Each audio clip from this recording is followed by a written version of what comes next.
আসসালামু আলাইকুম এভরিওয়ান। আশা করছি সবাই ভালো আছেন। আলহামদুলিল্লাহ আমিও ভালো আছি।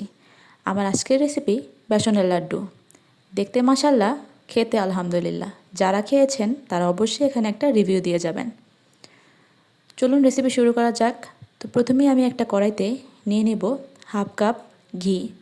আপনারা এখানে ঘি আর তেল মিলিয়ে নিতে পারেন, তবে ঘি দিলে টেস্টটা অনেকটা বেটার আসে।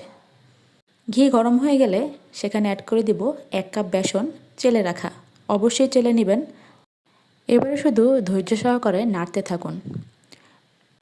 এই লাড্ডুর প্রধান উপকরণ হচ্ছে ধৈর্য।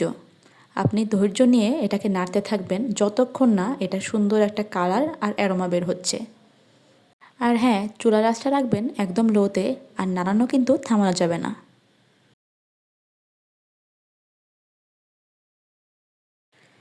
দেখুন ধীরে ধীরে কিন্তু কালারটা একটু চেঞ্জ হচ্ছে আর ঘিটা বের হচ্ছে। এভাবে কিন্তু 10-12 মিনিট ধরে আমি এটাকে জাল করছি আর নাড়ছি।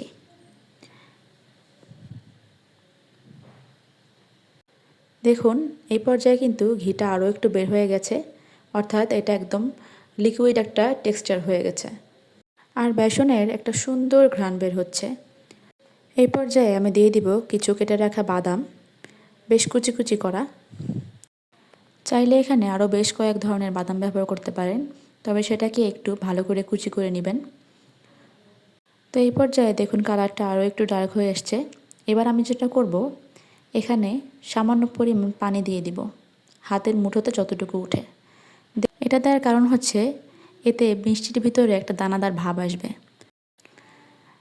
আরও কিছুক্ষণ জাল করব যাতে পানিটা শুকিয়ে যায়। এবারে চুলাটাকে অফ করে দিয়ে এটাকে আমি একটু ঠান্ডা করে নিব।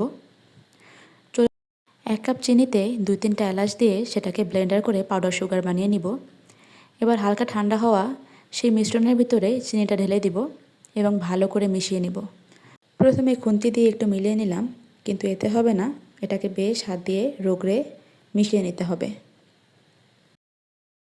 বেশি গরম অবস্থাতে কিন্তু ধরতে যাবেন না, এতে কিন্তু হাত পুড়ে যাওয়ার চান্স থাকে। একটু হালকা ঠান্ডা হলে এটাকে বেশ ঘষে ঘষে চিনির সাথে মিলিয়ে নিব। এবারে শুরু করব লাড্ডু শেপ দেওয়া। একটু সময় নিয়ে হাতের তালুতে করে এভাবে লাড্ডু শেপ দেওয়ার চেষ্টা করবেন। এটা কিন্তু ফেটে যাওয়ার চান্স থাকে, তাই অবশ্যই ধৈর্য সহকারে এটাকে গোল করার চেষ্টা করবেন। তো দেখুন আমার একটা হয়ে গেছে। এভাবে করেই আমি একটা একটা করে সবগুলো বানিয়ে নিব, তবে অবশ্যই খেয়াল রাখবেন যাতে ফাটাটা না থাকে। ফাটা থাকলে কিন্তু মিষ্টি দেখতেও ভালো লাগে না। তো আলহামদুলিল্লাহ করে আমাদের সবগুলো মিষ্টি বানিয়ে নেওয়া শেষ। দেখুন কতটা দেখতে সুন্দর হয়েছে। শুধু ডেকোরেশনের জন্য আমি এখানে কয়েকটা পেস্তা বাদাম কেটে উপরে দিয়ে দিয়েছি। আপনারা ঘরে অবশ্যই একবার ট্রাই করবেন, বিশ্বাস করতে পারবেন না এত মজার হয় এই লাড্ডুটা খেতে। যদিও সময়ের ব্যাপার, কিন্তু একবার বানিয়ে দেখুন, ঘরের সবাই হাত চেটে পুটে খাবে। রেসিপি ভালো লাগলে অবশ্যই লাইক শেয়ার করে পাশে থাকবেন।